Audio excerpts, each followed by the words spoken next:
चाबी का सुदर्शन चक्र महंगा पड़ गया डिम्पी को। नमस्कार दोस्तों, स्वागत है आपका आपके अपने चैनल हंग्री स्पिरिट्स में। हंग्री स्पिरिट्स देख रहे सारे दर्शकों का मैं अंजू शर्मा दिल से स्वागत करती हूँ। डिम्पी जो चाबी को सुदर्शन चक्र की तरह घुमा रही थी, ये बा ने कहा था और बा ने बिल्कुल सही कहा, क्योंकि जब वो ऐसा कर रही थी तभी अटक रहा था, ये चीज खटक रही थी कि आगे कुछ ऐसा होने वाला है। मगर यहाँ पे डिम्पी के साथ बहुत ही बुरा हो गया। डिम्पी बड़ी ही ऐसी पोजीशन में चली गई जहां पे फ्रस्ट्रेशन, तिलमिलाहट, गुस्सा सब कुछ एक साथ ही आ गया, क्योंकि चाबी का सुदर्शन चक्र उसी का गला काट के ले गया। चलिए बात करते हैं। पहले वही निवेदन, जिन्होंने अभी तक चैनल को सब्सक्राइब नहीं किया है कर लीजिए, साथ में दोस्तों बेल आइकन दबाइएगा ताकि आपको हमारे वीडियोस के नोटिफिकेशन मिलते रहे। कहते हैं ना कि जब ज्यादा कोई उड़ता है बिना किसी वजह के, तो उसको धड़ाम से जमीन पे गिरना ही पड़ता है। डिम्पी को नौकरी मिली, समर को नौकरी मिली, गाड़ी भी मिल गई, ये सब चलो हम समझ सकते हैं कि किसी के पास आ जाए तो उसको खुशी ही होती है। मगर अपनी खुशी को किसी को ये बोलना कि आपको जलन हो रही है, और फिर उस जलन को जो डिम्पी के मन में है कि ये जलता है, वो जलता है, मेरी खुशी से, मेरे समर की खुशी से, हमारी खुशी से सारा परिवार जलता है। जब आपको पता है कि आपकी खुशी से सारा परिवार जलता है, ये डिम्पी का वर्जन बता रही हूं दोस्तों। तो ऐसे लोग जो ऐसा सोचते हैं कि दूसरे हमारे बारे में क्या सोचते हैं, तो उस पे और जले पे नमक छिड़कने की कोशिश करते हैं। जैसे कि उसने पहला जो तीर जो है केंजल की तरफ छोड़ा कि केंजल भाभी हम आपको लिफ्ट दे देते हैं, ऐसा क्या है, गाड़ी है ना हमारे पास। ये है हवा में उड़ना। हवा में उड़ी, खूब उड़ी, फिर उसके बाद भी नहीं रुकी, अपनी बातों को बोलती रही, चाबी घुमाती रही, जब तक बा जो है नहीं बोली। तो ये सब तो दोस्तों हमने देखा कैसे डिम्पी ने हाई स्टेटस खेला। और यहां पे जो डिम्पी खेल रही थी, उसके आगे की मोमेंट का डिम्पी को कुछ पता नहीं था, क्योंकि किसी को पता नहीं होता है। इसीलिए कहते हैं कि हमेशा ऐसे पेड़ की तरह रहो जिसमें जितने फल लगते हैं उतना वो झुकता है, ना कि अकड़ के रहोगे तो कोई आपके फल ना तो खा सकेगा, ना कुछ होगा, फल ऊपर के ऊपर ही सड़ जाएंगे।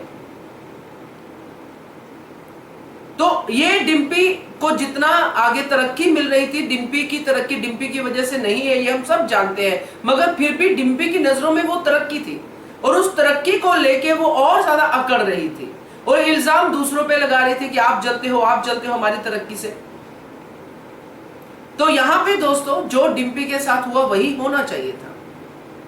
मालती देवी ने इतना जो है बेइज्जत किया है इन दोनों को, यही कहूंगी मैं, क्योंकि मालती देवी ने घर पे बुला के उनको मुंह जैसे फेस टू फेस, मुंह पे फेस टू फेस मना नहीं किया, घर में नौकर को भेजा, गाड़ी मंगवा ली, कॉन्ट्रैक्ट कैंसिल कर दिया, नौकरी से निकाल दिया। यानी कि मालती देवी भी इनकी शक्ल नहीं देखना चाहती है, क्योंकि ये उसके काम के नहीं रहे अभी तो। बाकी लोग जो कह रहे तुम मोहरे हो मोहरे हो मोहरे हो, तो ये मोहरे अब मालती देवी के काम के नहीं है, तो इनके ऊपर वो एक मिनट भी वेस्ट क्यों करे। नहीं किया उसने। मुझे तो लगता था सीन बनेगा अच्छा, मगर वो सीन बनता ही नहीं है। क्यों मालती देवी डिम्पी की फालतू की बकवास सुने, क्योंकि अंदर से तो मालती देवी को भी पता है कि अनुपमा सही है और डिम्पी गलत है।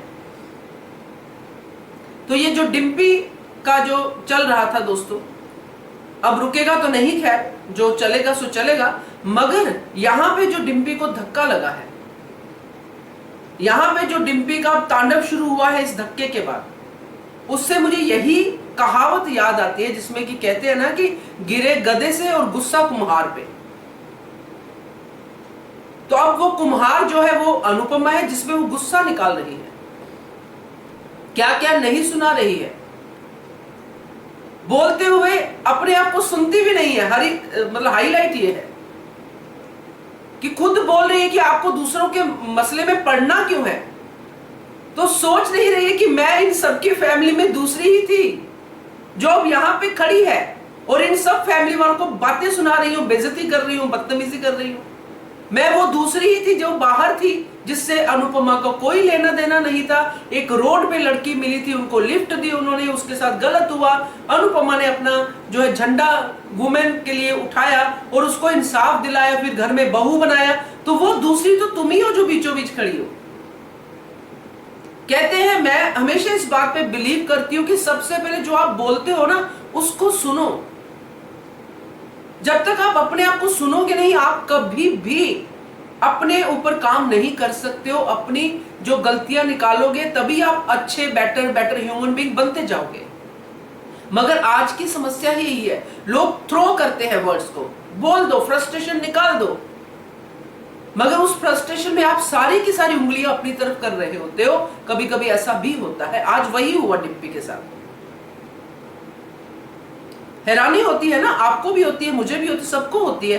कैसे कोई इतना सब भूल सकता है, और कैसे कोई ये सब कह सकता है कि आप दूसरों के मसलों में मत पड़ो। खुद उसको बुलाया है, खुद उसको बोल रही है। अब बुलाया है तो दूसरे को या तो फोन पे ही सुना देती सारी बातें, बुला के सुना रही है तो उसकी बातें भी तो सुननी पड़ेंगी ना। उसका घर तो तुमसे भी पहले है, वो तो तुम्हारी सास है, बड़ी है, जो अनुपमा ने भी कहा। तो ये जो डिम्पी का जो हेंकड़ी आज निकला है दोस्तों, ये वाकई में एग्जाम्पल है उन लोगों के लिए कि इतराना अच्छा नहीं होता है।